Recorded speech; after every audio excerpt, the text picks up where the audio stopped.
Hi everyone, it's James here from TSR, Jivey Talks Tech. I'm doing some drum recording today. It's one of those things I like to do. This is for a client, so I can't unfortunately play you the whole mix, but I can play you the drums as they are thus far. And I'm trying something new on the kick drum, and so far it's working very nicely. None of the companies I'm going to talk about know I'm making this video. I'm not being paid to make this video. These are just some mics that I've been using. Some I've swapped around a little bit, and I thought, hey, I'll do a video to show the good people out there in YouTube land exactly what I'm doing. So I am using 3 microphones on the kick drum, 2 on the outside, 1 on the inside. The mic on the inside is a Shure Beta 91A, kind of flat jobby. On the bottom, let me try and reach in. On the bottom of this mic, there is an EQ kind of dent around about 500 Hertz, 400-500 Hertz. That is kicked in because, quite frankly, it's doing some of the work I would probably do in the mix anyway, so I might as well kick that in. Lovely mic. I'm putting it around about kind of the center of the drum almost. It's on what I believe is referred to as a boomerang pillow, one of these kind of triangular jobs you saw in the 80s. You can still get them, so I've got the 2 ends of the boomerang on the resonant head, and the front end, the peak if you like, is on the batter head, and it just does a really nice job of calming the drum down, but it does still leave it a little bit of life, which is great. So the Beta 91A by Shure is on top of that. I then have a new mic to kick drum for me, but I've seen a buddy of mine using this mic as his outside mic, and I thought I'd give it a try. This is the JZ Microphones Vintage V67, a modern day recreation of a well-known 67 based microphone, and it sounds absolutely phenomenal. The amount of low end coming through the port and getting into this mic is amazing.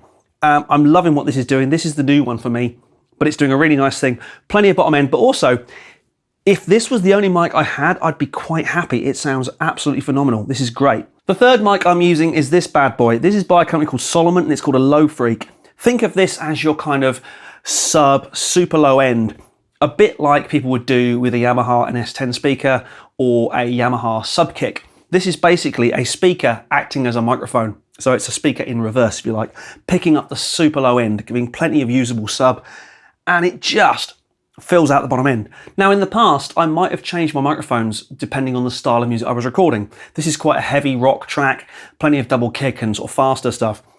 But I think I could probably blend these 3 mics with a bit of subtle EQ here and there to get the right sort of tone for pretty much any style of music, any sort of modern style of music, certainly. So this is the new one I'm trying out, but it's working so well. I think I found my new kind of trifecta of kick drum microphones. I'm going to play just the full kit now, just gently, so you can kind of hear what's going on. And then I will solo out each mic so you can see what's going on.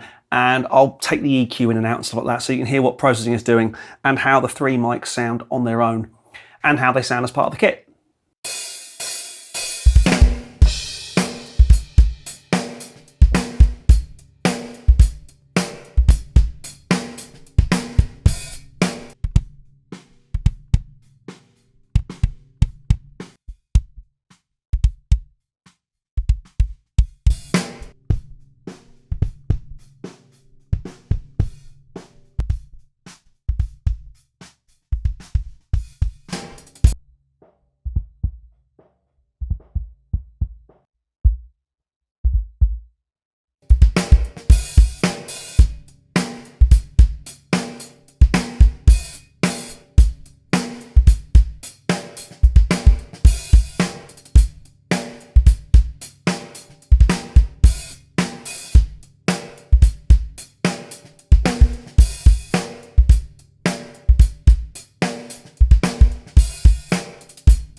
Now, one of the things I have had to play around with a little bit is, first of all, for some bizarre reason, this mic appears to be wired out of phase, meaning that if pin 2 is hot on this one and pin 2 is hot on the internal mic, pin 2 seems to be negative on the XLR wiring for this mic. So I've just flipped the phase over on the desk, which is, again, something you can do either pre-recording or post-recording if you need to, just to sort of correct it after the event if you need to.